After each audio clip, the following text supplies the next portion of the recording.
And there's two different types of fiber. You've got your soluble fiber and your insoluble fiber. Right.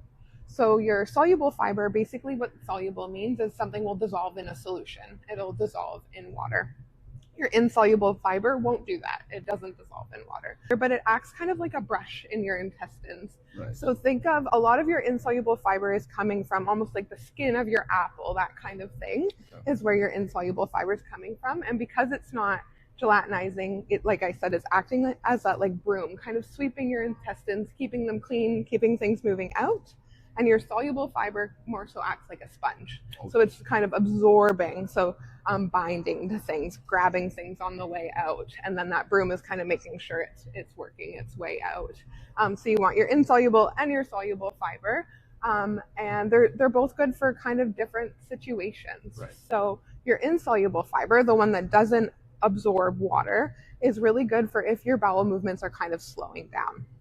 That kind of might speed things up. Everyone's going to be different, and introducing fiber, you're going to react differently than me, than April.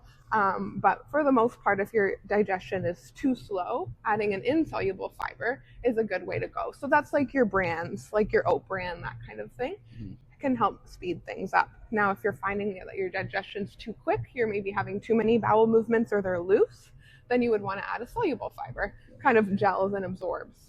But there's something that's really important when it comes to adding fiber. As you can imagine, if you're kind of adding in more bulk, you want to make sure you're drinking enough water. So if you're cranking up your fiber and you're not increasing your water, things are just going to get stuck, and Right. nobody wants that. Yeah. No. True.